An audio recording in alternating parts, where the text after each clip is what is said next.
kids can't stop watching Moana? There's a scientific explanation. That's the headline, and it's a story that's stretched out across Disney Plus and families' living rooms. 2016 brought us a boat ride across the Pacific, starring a brave Polynesian princess who sets out to save her island.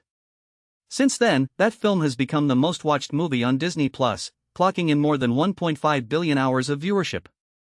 Think of that as more than 170,000 years of the song "How Far I'll Go" on repeat.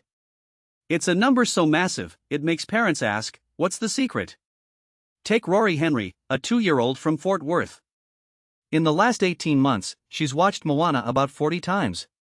She's turned the piggyback onto a pool plush, a karaoke microphone that pulls a tune from the 2024 sequel, Moana 2, and has literally turned her room into a Polynesian portal with dresses, sunglasses, and even hair clips that look like the movie's characters. Her mom says she's careful about using the M word around the house because Rory will immediately put on her serious eyebrows and say, "Board my boat." That's parenting in the age of streaming. You've got to keep the movie titles out of the conversation.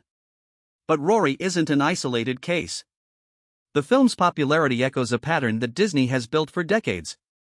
Every animated musical since the early 2000s has leaned on catchy songs that go viral. You're Welcome by the demigod Maui, Let It Go from Frozen, We Don't Talk About Bruno from Encanto. Disney takes a story with wide appeal, fuses it with hooky melodies, and the audience keeps coming back. The new live-action version, set to release July 10th, will bring Lin-Manuel Miranda back as a songwriter and Dwayne Johnson in the role of Maui, which critics predict will add even more Moana mania to the mix. The science behind this obsession doesn't just involve catchy tunes. Dr. Crystal Antonia Russell, a marketing professor who analyses why people repeatedly watch the same shows, mentions a concept called the paradox of choice. Coined by psychologist Barry Schwartz in 2004, the paradox explains that when we're bombarded with options, think of a Chinese menu with endless choices, we often fall back to a familiar comfort. It's the one thing that you know for sure you're going to like, Russell says. Children, in particular, answer strongly to that safety net. They'll sprint back to a title that's already part of their routine.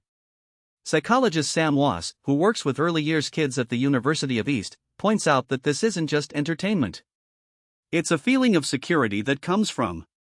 When a child watches a movie multiple times, they learn the rhythm, the lines, the music. That repeated exposure folds into memory, turning the film into a part of their identity. No wonder parents are speaking of Moana mania on social media. The data back up those emotional accounts. Over 1.5 billion hours streamed, a figure that puts the film just behind only a few highly anticipated releases in Disney's catalog. It's not just about the immediate hours, it's about the ripple effect, characters turning their babies' rooms, the pervasiveness of the soundtrack, and the anticipation for a live-action sequel. So next time you hear a little one in the kitchen saying, "Moana," or see a toddler in a pair of paper sunglasses, remember that this isn't just a fondness for a cartoon, it's a blend of strategic storytelling, catchy music, and psychological comfort. And Disney's masterstroke of letting you keep the music playing in your head over and over again is now the engine behind a billion-hour marathon. Thanks for tuning in to the yarn on why kids just can't stop watching Moana.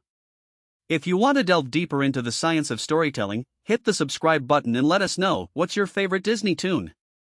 Until next time, keep sailing the seas of imagination, and remember to say, "Board my boat."